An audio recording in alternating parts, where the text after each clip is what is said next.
This week we're going to talk about your personal gear, the maintenance that you have to do yourself. Doesn't matter if you're driving or not, this is your job.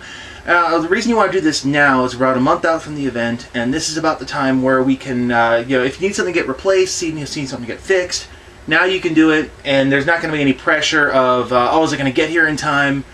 It takes about 2 weeks for everybody to mail stuff these days, so kind of keep that in mind. So first of all, let's talk about the most important piece of gear for most paintball players. This right here, your gun. Now let me make sure that the battery still works on this.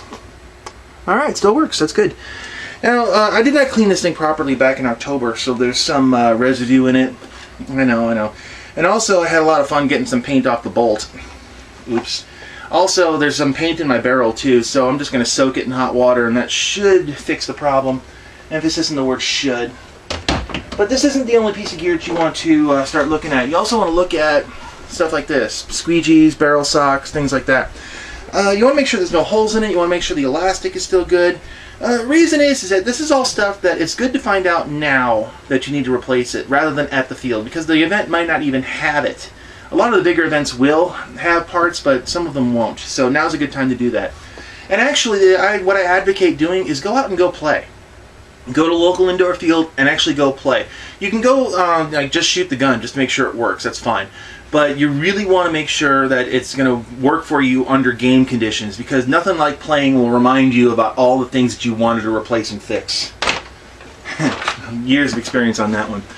Let's see. Also, if you don't have one of these things, make one. This is my gearbox. This is my my fix-it kit, basically. And inside there are batteries, there's Allen wrenches, there are spare parts for just about everything that I shoot, as well as O-rings and all those stupid little niggly things that everybody wants to have handy.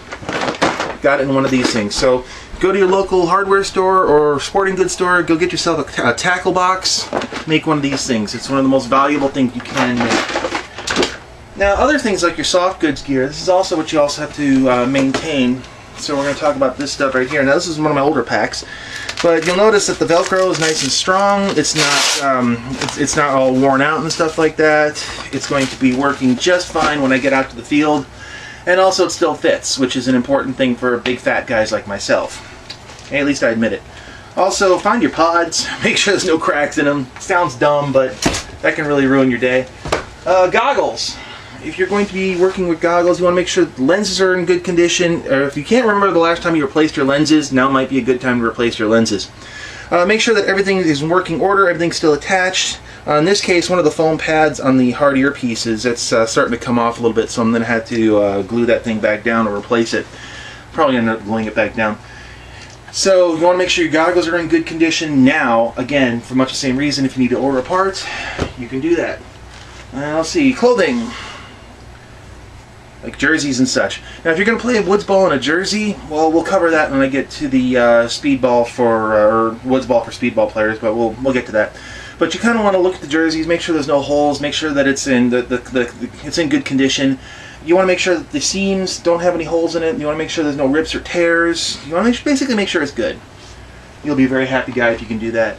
Now, if you need to get a replacement, now's the time to do it. Now, my ECUs over here.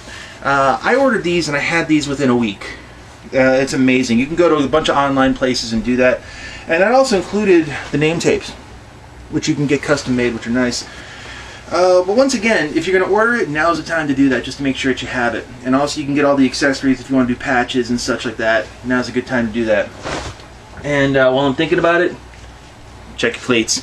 I didn't realize this until I took these back out of storage, but these, you can't really see it because I'm on black, yeah. But the shoelaces are just fried on this thing. And that's what happens, you know, it's just one of those things. So this is one of those, you just want to make sure that everything's in working order. Now, there's a bunch of other things you also want to check too, like if you wear slider shorts or something like that, make sure that that's all working order. Make sure you wash them. So that's kind of the basics of the gear maintenance. Now, next week we're going to talk a little bit more about logistics, so we'll catch you guys then.